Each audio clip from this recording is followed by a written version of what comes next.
শুনু, তুমি কি খেতে চাও? আমি চিকেন পকোড়া। ঠিক আছে, চিকেন পকোড়া নিয়ে আসছি।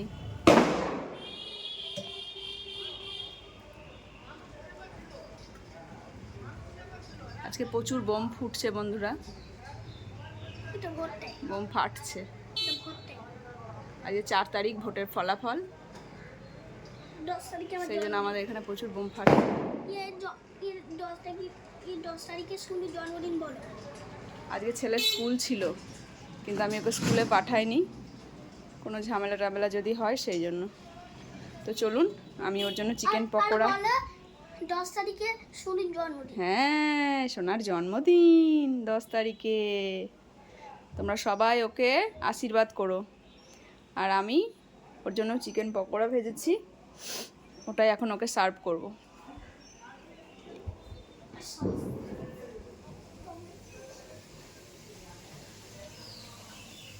এই যে এখানে এগুলো আরও ভাজতে হবে, আর এটা ভাজা হয়ে গেছে।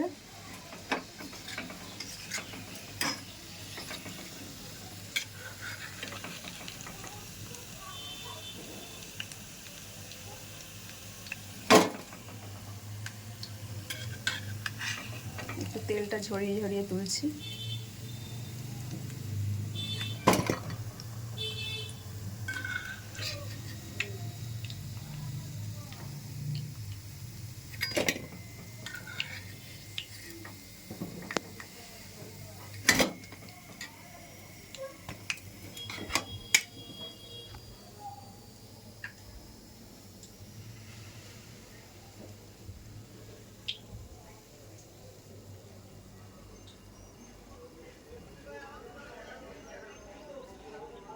হ্যাঁ বাবা, আর একটু সস ঢেলে নাও তুমি। এখানে অল্প করে সস নাও, বেশি নেবে না। ব্যাস ব্যাস ব্যাস ব্যাস ব্যাস, সস বেশি খায় না। ঠিক আছে, খাও, একটা খেয়ে দেখো কেমন হয়েছে। ছোট দেখে খাও, ছোটটা খাও, ওটা গরম। এইটা খাও, এটা ছোট মতো আছে।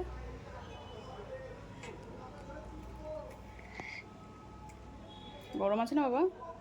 ঠান্ডা হোক তারপর খাও। ভালো ভালো হয়েছে? ঠিক আছে, আমি ওই পকোড়া কটা ভেজে নিই। ঠিক আছে, আস্তে আস্তে খাও, ঠান্ডা হোক তারপর খাও। হুম, বেশি খায় না এইসব জিনিস, এতগুলো খেও না তুমি, অল্প কটা খাও।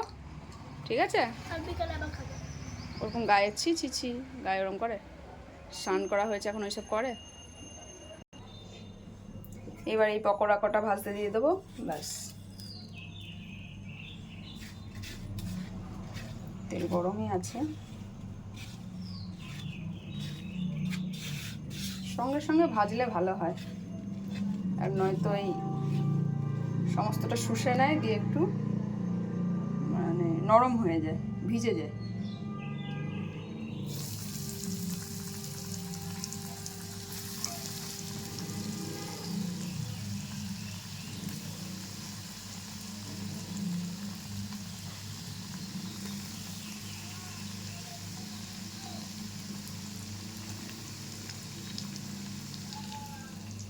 এখানে একটু ঝেড়ে ঝেড়ে কড়াই দিয়ে দিচ্ছি।